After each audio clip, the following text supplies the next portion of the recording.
Revue de presse du vendredi 5 avril 2019. Bonjour à tous, je suis Cédric Mailliette, diététicien nutritionniste et expert du bien-être naturel depuis plus de 10 ans. Alors aujourd'hui, on va parler de Science et Vie d'avril 2019, le numéro 1219 qui nous parle du microbiote. Alors le microbiote, quand on peut voir le titre, il peut soigner cancer, diabète, dépression. Bon, c'est pas faux, ça peut aider effectivement. Les études vraiment actuelles vont vraiment sur.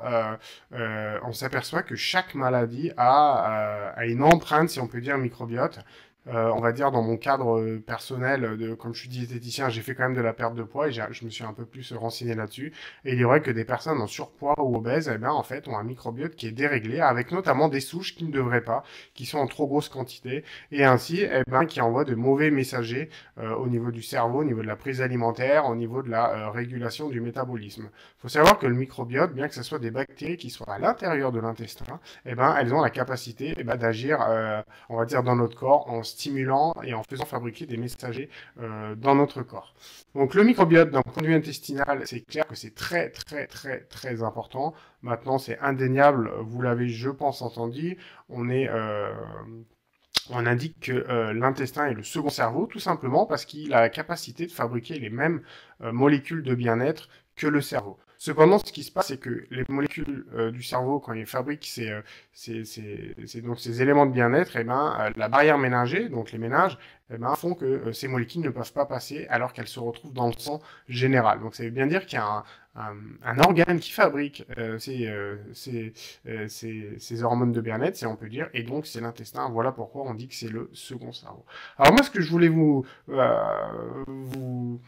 porter comme attention sur le Science et Vie et le microbiote, c'est qu'effectivement, il parle énormément de l'intestin et des recherches qui sont très très très intéressantes sur beaucoup de pathologies, mais c'est surtout que on a un microbiote, donc des bactéries, donc un ensemble de bactéries à différents organes du corps. Donc on en a au niveau de la bouche. Vous voyez que la bouche abrite 1000 espèces de bactéries quand même. Hein, il y en a beaucoup ressemblantes à celles de l'intestin. Si on prend les poumons, c'est exactement pareil. Vous avez 2000 bactéries par centimètre carré. On les trouve à peu près les mêmes que dans la bouche également. Vous avez la partie vaginale également qui est très très très importante. Ça, je travaille beaucoup avec les personnes qui ont des infections urinaires ou des mycoses.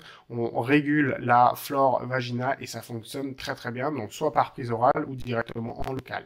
Il faut savoir que dans le vagin, on a actuellement à peu près 600 espèces bactériennes qui ont été découvertes. Au niveau de la peau aussi, 850 espèces de souches sur la peau. Effectivement, elle a aussi son microbiote, si on peut dire. Des choses qui m'ont un peu plus étonné, c'est au niveau des neurones. Et oui, effectivement, les axes de recherche pour le moment sur les neurones, pourraient montrer que, effectivement, même dans les neurones, donc dans le système nerveux, on aurait un microbiote spécifique à cet organe.